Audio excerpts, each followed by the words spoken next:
अभिनंदन, आभार, नमस्कार। आप सभी का स्वागत है हिंदी शोभा अकादमी पर।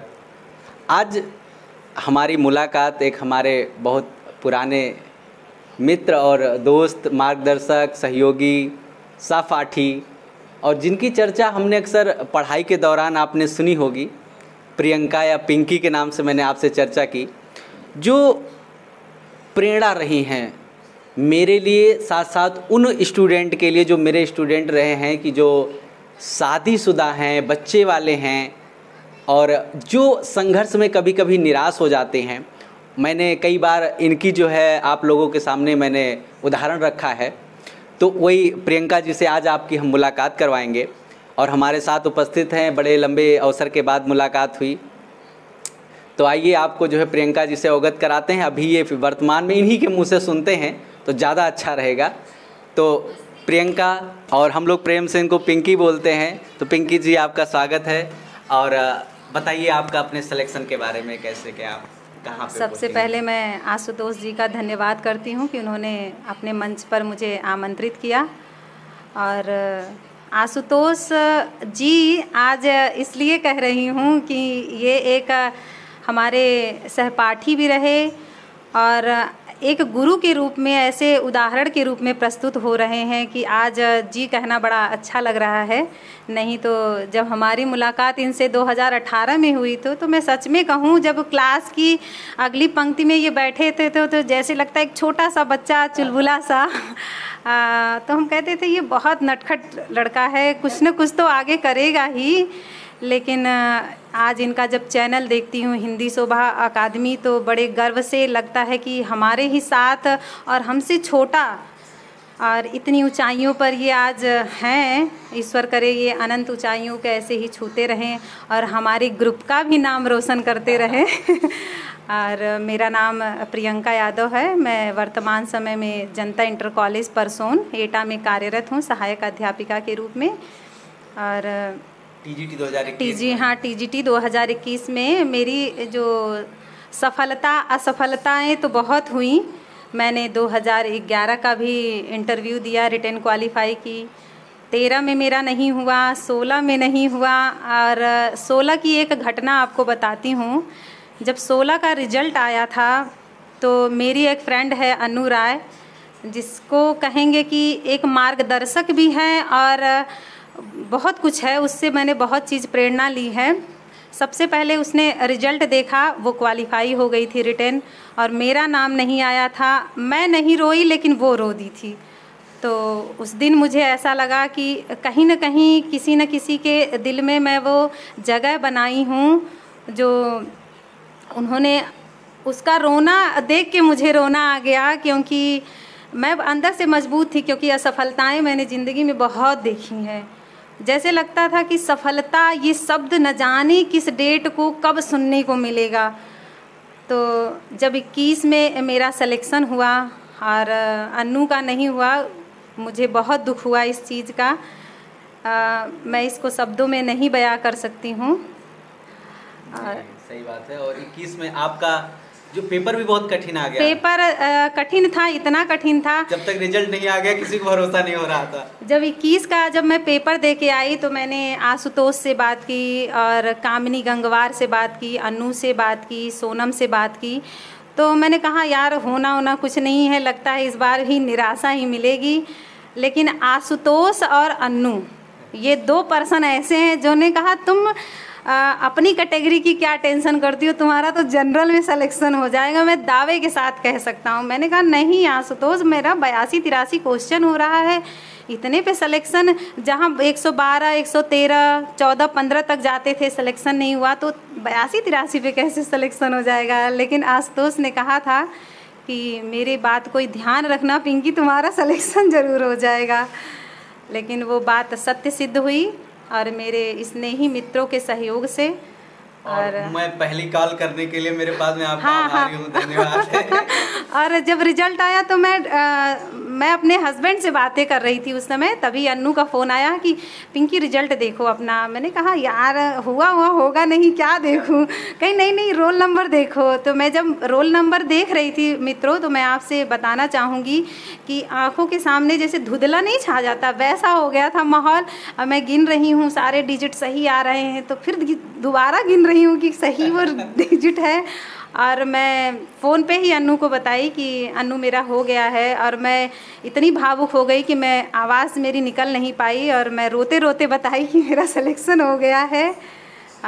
इन सब में कहूँगी कि मेरे जो दोस्त हैं, आशुतोष, कामिनी गंगवार, सोनम, अन्नू, ये सब कहीं ना कहीं किसी न किसी के रूप में, जैसे कहते हैं ना कि औरत, मैं तो शादीशुदा 2015 में मेरी शादी भी हो गई।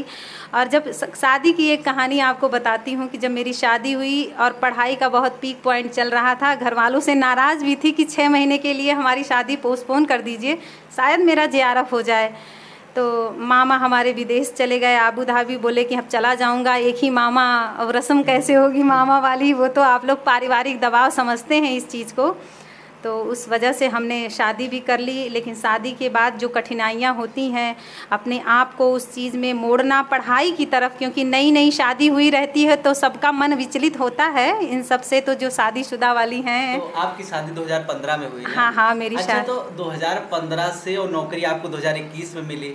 हाँ, और आपको तब तक 2 बच्चे भी हो गए। हाँ, तो 2 बच्चे और फैमिली को संभालना कितना मुश्किल रहा? पढ़ाई कैसे करती थी? पढ़ाई तो इसमें कहेंगे कि एक होता है ना किसी का रोल मॉडल। जी जी। वो रोल मॉडल हम अपने कहें कि मेरी माँ, जो सर्वगुण संपन्न और एक मित्र भी है। वो कहते हैं कि जब किसी की ज़िंदगी में कुछ नया नया होता है तो किससे शेयर करें। हमें ऐसा लगता है कि आशुतोष की भी मम्मी बहुत प्रिय है, इसी तरह हम कहेंगे कि हमारी मम्मी कहेंगे हमसे जान से ज़्यादा बिल्कुल वैसे ही प्रिय हैं। और मैं मम्मी को अपना सब कुछ, और उन्हीं जब शादी हो गई और मेरा बच्चा जब हुआ तो लगा कि अब पढ़ाई से दूर हो जाएंगे। लेकिन मेरी मम्मी, मैं कोई किताब खरीदती दोस्तों तो मैं उसको अगर नहीं पढ़ पाती तो मेरी मम्मी पहले पढ़ लेती, और वो पढ़ती, कोई उपन्यास हो, नाटक हो, फिर पूछती पिंकी बड़ा मेहनत करना पड़ता है, नेट के लिए तो सन याद करना पड़ता है। और हम कहते मम्मी एक पेज हमसे पूछ लो, तो वो उसमें भी सहयोग की। और जब मेरे बच्चे हुए, उन्होंने कहा कि तुम आगे बढ़ो, बच्चों को देखना, सब कुछ करना, बस तुम्हारा काम है फीडिंग कराना, वो तुम करना, उसके बाद सब काम मैं करूँगी और तुम जिस दिन सफल हो जाओगी। अब मेरी माँ की जो बचपन से पढ़ने की ललक थी वो पूरी हो गई। और मैं कहूँगी कि आज मुझे प्रकार से उन्होंने अपने सफलता को, अपने करियर को आपके अंदर बिल्कुल बिल्कुल कहती हैं कि तुमको जब देखती हूँ तो लगता है कि मेरा बचपना और मेरा सब कुछ पढ़ने की जो ललक, मैं बहुत पढ़ने में तेज़ नहीं थी, सबसे पहले तो ये बता दूँ। लेकिन एक बार हमारी माता जी अस्मद का रूप पढ़ी और वो फटाफट बता दी और हम नहीं बता पाए, तो हमें अंदर से ये लगा मम्मी इतने दिन से याद किए और हमें नहीं याद हो पा रहा। फिर हमने कहते ना कंपटीशन जैसे दोस्तों से करते हैं, मैंने मम्मी से कंपटीशन, कहीं अंदर अंदर प्रेरणा भी मिल गई कि जब माँ तैयार कर ले रही तो हम लोग नहीं कर पाए। और मेरे उस जमाने की मेरी मम्मी टॉपर रही हाई स्कूल की और उनके 419 मार्क्स आए थे।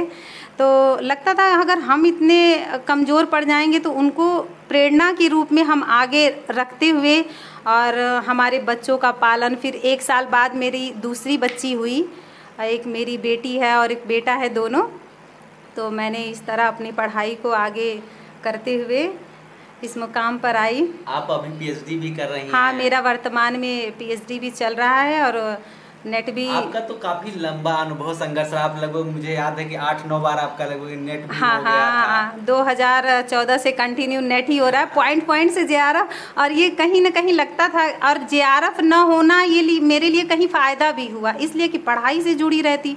JRF हो जाता तो लगता चलो फेलोशिप मिल रही है और थोड़ा सा आ जाता है ना पैसे का कि थोड़ा उतना हम ध्यान नहीं देते। लेकिन जब सबका JRF हो गया, अपने ग्रुप में इकलौती मैं जिसका JRF न हुआ हो और 2 बच्चे, कहीं ना कहीं अंदर से ये रहता तो था कि कि इतना लंबे संघर्ष में बहुत सारी आलोचनाएं भी झेलनी पड़ी। आलोचनाएं तो इतना हम कहेंगे कि आशुतोष, आलोचनाओं में मैंने इतना देखा है कि अपने माँ बाप जो हमें पालते पोसते हैं मैं अपने सास ससुर का भी इसमें धन्यवाद दूंगी कि उन्होंने मुझे टाइम दिया, क्योंकि ससुराल में लोग चाहते हैं कि शादी हो, बहुएं आएँ, हमारे घर रहें, लेकिन हमारे सास ससुर ने हमें कहा कि आप अगर मेरी शादी ही इसी शर्त पे हुई थी कि लड़की पढ़ेगी। अच्छा। ये रखा गया था कि नहीं, हाँ पढ़ेगी आगे, तो उन्होंने मुझे छूट दी, मैंने पढ़ा इस चीज़ को और आगे इस चीज़ को मुकाम को भी मैं पाई। और तो अच्छा, मतलब कि इसमें जैसे कि जो आलोचक, हाँ आपने आलोचक पूछा था, इस चीज़ को मैं भूल गई। आलोचक तो ऐसे थे कि गली मोहल्ले में लोग कहते थे पढ़ते पढ़ते बुढ़िया हो गई हैं, ये क्या पाएंगी नौकरी, 2-2 बच्चे हो गए हैं, ससुराल में नहीं जाती हैं, मायके में पड़ी रहती हैं। लेकिन वो जो पीड़ा होती है ना, रात रात नींद नहीं आती थी दोस्तों, मैं क्या बताऊं। जब सोचती थी, लेकिन फिर अपनी मम्मी के, जब अपना मम्मी का चेहरा देखती थी तो मुझे याद आता, नहीं मम्मी ने मेरी कहा है आगे बढ़ना है। मेरे दोस्तों को आप बहुत विश्वास था, और आशुतोष तो हमेशा ही कहता, अरे नहीं पिंकी तुम पाओगी, तुम अपने पे कॉन्फिडेंस रखो। लेकिन कहते ना, जब मेरा कॉन्फिडेंस लूज हो जाता तो मेरे दोस्तों का कॉन्फिडेंस बहुत बना रहता है। ये जरूर बताइए कि आपको पढ़ती कैसे थी, मतलब जो समय कैसे निकालती थी पढ़ाई हाँ, के लिए? जैसे ये चीज़ है, क्योंकि मेरे 2 बच्चे थे, मैं दिन में सुबह का बताती हूँ कि जब मेरे बच्चे सुबह सोते थे तो मम्मी हमको कहती 5-4 बजे उठ जाओ, तुम 5 या 4 बजे उठ जाओ, फटाफट अपना नहा धो के तुम अपने रूम में चली जाओ, पढ़ाई करते रहो। जब बच्चों का टाइम होता 7-7:30 फीडिंग वीडिंग का, कहें उस टाइम हम तुमको बुलाएंगे, फीडिंग कराना और फिर तुम चली जाना ऊपर पढ़ने के लिए। कहते हैं कि बच्चों की जो मासूमियत, उनका क्या कहते हैं, खेलना कूदना, मैं वो सब त्याग की, क्योंकि मैं अपने बच्चों को नहीं देख पाती थी। मम्मी कहती थी जब तुम इसमें रम जाओगी तो पढ़ाई की तरफ से हट जाओगी। फिर भी जी नहीं मानता था, तो बीच बीच में आके इनकी जो चंचलता है वो आके मैं देख लेती थी। अच्छा, एक बात मैं आप लोगों को बताऊं कि इनके पति आर्मी में हैं। हाँ, मनीष जी बहुत अच्छे आदमी हैं, उनका भी बहुत इनका अरे सहयोग रहा मेरे है। जीवन में अगर कहें कि किसी से बातें करना, किसी से कोई पढ़ाई से, जैसे आजकल कभी कभी मैंने सुना भी है कि पति को पसंद नहीं है किसी लड़के से बात करना और ये सब, लेकिन मेरी लाइफ में ऐसा कुछ नहीं है। मेरे हस्बैंड बहुत पॉजिटिव हैं और उन्होंने मेरा बहुत सपोर्ट किया। और वो अच्छा, एक बात ये मैं बताऊंगा कि ये जैसे कि क्या होता है कि आर्मी में 11 महीने की सर्विस के बाद आपको 1 महीने की छुट्टी मिलती है, हाँ, है ना? हाँ, जी जी। तो ये मना कर देती थी, छुट्टी मत लेना। ये मतलब एग्जाम का नहीं, उसका भी देखिए दोस्तों एक रीज़न रहा है कि जब से 3 महीने की छुट्टी पे वो आते, तो हमने जो पढ़ाई की और हम 1 महीने की छुट्टी, हमारे हस्बैंड आए और हम गांव चले गए। अब पूरा गांव में पूरा उसी माहौल में हो गया, पढ़ाई से 1 महीने दूर, और फिर आते तो मुझे रिवीजन करने में 2-3 महीना लगता। जब लॉकडाउन लगा था तो हमारे हस्बैंड 7 महीने नहीं आए थे। तो इसको कहेंगे पति के ना मिलने का तो दुख था ही, लेकिन ये मेरे लिए कहीं ना कहीं फ़ायदेमंद भी रहा कि उस 7 मंथ में मैं कामिनी गंगवार के साथ कंटिन्यू फ़ोन पे लगी रही और मैं बातें करती रही और पढ़ाई करते रही। और हम आशुतोष, सोनम, अन्नू सब लोग मिलके एक अपना ग्रुप बनाए थे और उसमें चैटिंग करते थे, कौन कौन क्वेश्चन पूछता है। कभी कभी मैं पीछे भी रह जाती थी क्वेश्चन पूछने में, क्योंकि बच्चों का था, उनको भी देखना था। बच्चे कभी रोने लगते थे, कभी कुछ कराना, कभी कुछ कराना, इस वजह से हम थोड़ा टाइम कम दे पाते थे, लेकिन ग्रुप अपना एक्टिव रहता था, उसमें प्रश्न पूछना सब चीज़ होता रहता था। अच्छा, इसमें अच्छा ये तो है, आपने बात की आलोचकों के बारे में। जी जी। आपका सफलता में मुख्य रूप से आप कैसे पाती, किन लोग आपके जीवन में जो प्रभावी रूप से योगदान रहा? मेरी सफलता में अगर मोस्ट कहें, मोस्ट में प्रभावी रूप से तो सबसे पहले, क्योंकि बच्चों के साथ पढ़ाई करना, तो अगर बच्चों की केयर मेरी माँ कर रही हैं तो सबसे पहला और सर्वोच्च स्थान तो मेरी माँ का ही है। क्योंकि पढ़ना और मेंटली रूप से फ्री रह के पढ़ना, क्योंकि ससुराल की भी कुछ जिम्मेदारियां होती हैं, उस जिम्मेदारी को मेरे हस्बैंड मेरे तक नहीं आने दिए, चाहे वो अच्छी हो बुरी हो, वो सारी बातें अपने तक ही शेयर रखते। इसलिए करते थे क्योंकि अगर कोई बात अच्छी हो बुरी हो, पता कि तुम मेंटली रूप से डिस्टर्ब हो जाओगी, तो हमसे वो शेयर नहीं करते थे। तो सर्वोच्च स्थान अगर है तो मेरी माँ का, मेरे हस्बैंड का, परिवार का, मेरे दोस्तों का बहुत बढ़िया स्थान रहा है। एक चूँकि आपको एक लंबे संघर्षों के बाद सफलता मिली, कई इंटरव्यू दिया, जी जी, तो अपने आप को आप सकारात्मक कैसे रखती थी? कि सकारात्मक हम ऐसे रखते थे आशुतोष, जब हम इंटरव्यू देने जाते थे तो लगता था, अब मुझे याद है कि मैं 2011 का टीजीटी जब इंटरव्यू देने जा रही थी तो ईश्वर से यही प्रार्थना कर रही थी कि हे भगवान, मुझे ये सीढ़ी दोबारा न चढ़नी पड़े और न मुझे ये दोबारा इंटरव्यू देना पड़े और मेरा सिलेक्शन हो जाए। लेकिन दुर्भाग्य रहा कि मेरा सिलेक्शन नहीं हुआ, और उससे भी बड़ा दुर्भाग्य ये रहा कि मेरा न 13 वाले में सिलेक्शन हुआ, न 16 में सिलेक्शन हुआ, यल्टी में भी नहीं हुआ, यल्टी में भी सिलेक्शन नहीं हुआ। वेटिंग लिस्ट में लगता था कि आ जाएगा, लेकिन तब पर भी नहीं आया, वेटिंग लिस्ट में भी मेरा नाम नहीं था। और इन सब को देखते हुए फिर जब मेरा 21 में सिलेक्शन हुआ तो ये लगता था कि इतनी, जब कहते हैं ना कि जब बहुत सारी असफलताएं आ जाएं और जब उसके बाद सफलता मिले तो वो आनंद, वो अनुभव महसूस उसको बस किया जा सकता, व्यक्त नहीं किया जा सकता। अच्छा, जैसे अभी तो आपका नेट वगैरह भी है, हायर में भी, तो अभी क्या आगे का क्या लक्ष्य? आगे का मेरा लक्ष्य यही है कि मेरा पीएचडी सबमिट हो जाए, और नेट है तो मैंने हायर का भी पिछले बार मैंने पेपर दिया था, उसमें मेरा नहीं हो पाया रिटर्न, लेकिन दोस्तों का, परिवार का सपोर्ट रहा तो असिस्टेंट प्रोफेसर ज़रूर बनना चाहूँगी। और मैं आशुतोष के लिए एक स्पेशली लाइन बोलना चाहूँगी कि ये बहुत आगे जाएं, असिस्टेंट प्रोफेसर बने और एसोसिएट बने, प्रोफेसर बने, डीन बने। मेरी बहुत इच्छा है और बहुत कामना भी है कि ये इसी तरह आप लोग उनको प्यार और दुलार देते रहिए और इनको बुलंदियों पर। चलते एक प्रश्न और बता दीजिए जी कि हमारे बहुत सारे ऐसे बच्चे हैं जिनको जी मैंने आपके बारे में बताया हुआ है प्रेरणा के रूप में कि जैसे जो एक उम्र है, फैमिली शादीशुदा है, बच्चे हैं जी जी, तो उनको वो अपने को कैसे मोटिवेट करें और आपके संघर्षों से कैसे वो प्रेरणा लें, उनको कुछ जरूर है, दो शब्द बिल्कुल हम उनके लिए कहना चाहेंगे कि एक उम्र होती है जब परिवार की जिम्मेदारियों को लेके पढ़ाई करना, क्योंकि जैसे आप 30 से 34, 35 प्लस होते हैं तो ये लगता है पढ़ने का मन करता है, लेकिन कहीं ना कहीं अंदर से चिड़चिड़ाता आता है, घर का काम है, बच्चों को संभालना है, किस तरह पढ़ें। लेकिन अपने लाइफ में एक रोल मॉडल तो होता है, जैसे मेरी लाइफ में मेरी माँ रोल मॉडल रही हैं और मेरे दोस्तों का सपोर्ट भी रहा है। इसी तरह आपकी ज़िंदगी में कोई ना कोई तो एक ऐसा होगा जो आपकी स्थिति परिस्थिति को बहुत अच्छे से समझता होगा और उस चीज़ को तालमेल, और ये जान लीजिए कि आप इस बार फेल हुई हैं तो फेल नहीं हुई हैं, वो प्रश्न आपको रट जाता है जो एग्ज़ाम में आपका गलत हुआ रहता है, तो उस चीज़ को आप समझ के अपने तालमेल को बना के, क्योंकि परिवार, जब मेरी बेटी हुई थी मैं कहूँगी कि तब मेरी एनर्जी दुगना बढ़ गई थी। अरे ये तो मेरे लिए लास्ट टाइम है, अब मेरे 2 बच्चे हो गए हैं और मैं तो अब नौकरी ये नहीं पाऊँगी तो फिर कब पाऊँगी। तो कहीं ना कहीं ये बच्चे आपके लिए निगेटिव नहीं पॉजिटिव बन के आते हैं, आपकी एनर्जी को दुगना। कहते हैं ना, माँ दुर्गा की ताकत और माँ की ताकत अचल होती है। इसी तरह कहेंगे कि आप अपने आप को सर्वशक्तिमान कहें हाँ, उस तरह मानते हुए आगे बढ़िए। अगर फेल हो रही हैं तो निराश बिल्कुल मत होइए। मैंने भी ज़िंदगी में इतने कड़वे कड़वे शब्द सुने हैं, लेकिन एक चीज़ मेरे दिमाग में ये रहती थी कि मेरे दोस्तों को विश्वास है कि मैं कभी असफल नहीं होंगी, सफल होना ही होना है। सही, ठीक है। समय देने के लिए आपका बहुत बहुत धन्यवाद। और हमारे बहुत सारे पेड ग्रुप के स्टूडेंट तो बहुत परिचित हैं आपसे। अच्छा। और एक लंबे अवसर के बाद आज हमारी इनसे मुलाकात हुई तो हमने कहा आप 2 शब्द हमारे चैनल पे जरूर बोलिए। मैंने इनको आमंत्रित किया। आपका भी बहुत बहुत धन्यवाद आशुतोष। और चलते चलते कहेंगे चुलबुले आशुतोष लेकिन आज गुरु के रूप में देखना, मैं कहती हूँ ये बड़ा सौभाग्य का दिन है। हर कोई एक बड़े के रूप में इन्होंने हमें स्नेह दिया है तो इसका मैं आभारी हूँ।